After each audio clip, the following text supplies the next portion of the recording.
Ako po ay nagpapasalamat po sa inyo at kayo po ay nakasuporta sa FOI.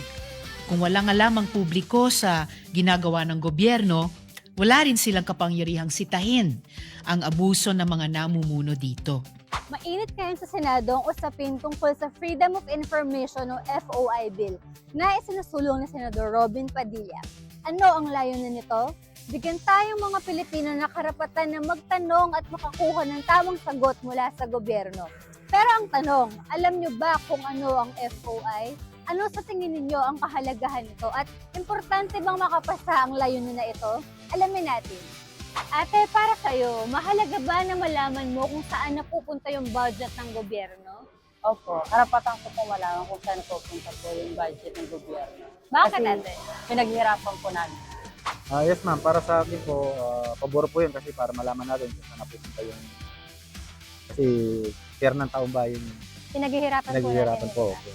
Kasi kada binibili ngayon may mga tax naman Opo, talaga. totoo po yan, sir. Kaya Mahalaga po talaga na malaman natin kung saan nila dinadala yung ng gobyerno yung budget. Kasi unang-una, karapatan ng bawat mamamayang Pilipino na malaman kung saan ginagamit. Kahit mahirap, nagbabayad ng tax. Siyempre, kailangan po natin malaman kung saan po ba napupunta yung mga binabayad nating buwis sa gobyerno. Unang-una, siyempre, naghihirap po yung ating mga magulang at pati na din po tayo. Katulad po sa mga binibili nating pagkain, groceries, and gas po. Kung sakali lang na magkakaroon tayo ng karapatan na humingi ng impormasyon sa gobyerno, ano una mong itatanong? First question is, paano nila minomonitor yung buwis, siyempre, ng taong bayan? Siyempre, as a government official, kailangan hands-on tayo sa mga ganung bagay. Siguro yung tax na binabayad natin, kung nabibigay ba nila talaga lahat sa mga nangangailangan, yun lang. Sa tingin mo, makakatulong ba yung FOI para mabawasan yung korupsyon sa ating bansa?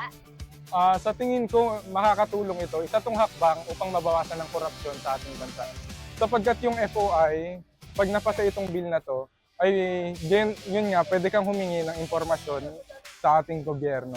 Ngayon, pag alam natin yung impormasyon sa ating gobyerno kung saan napupunta yung mga budget natin, pwedeng itong makatulong sa transparency ng ating bansa. Para sa inyo po, sapat ba na may tiwala lang sa gobyerno o mas mahalaga pa rin na may ebidensya at transparency? Siyempre, yung may ebidensya para makita ng taong bayan kung ano yung ginagawa ng gobyerno para sa atin. Sa ating mga Bale sir, sa panahon po ng fake news, importante po ba na may access po tayo sa katotohanan? Yes.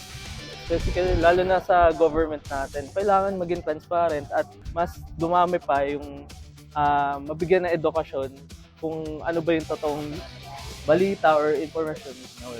Sa huli, malinaw ang sagot ng mga Pilipino. Ito ay ang pagkakaroon ng kapangyarihan na malaman ng katotohanan. Kung maipapasa ang FOI bill, hindi na tayo mangungula. Magkakaroon na tayo ng access sa tamang impormasyon. Kaya naman, suportahan natin ang Freedom of Information Bill. Dahil ang kaalaman ay kapangyarihan at ang kapangyarihan ay para sa mamamayan. Congratulations po to Senator Robin Hood Padilla. Thank you. Sir, congratulations po sa kanya. Napakasipag po niya. Sukran sa ating sponsor sa pagsulong ng mahalagang panukalang ito. We'd like to thank the sponsor of the measure for accommodating our amendments. Kailangan lagi pong tapat ang ating ipapahayag sa taong bayan.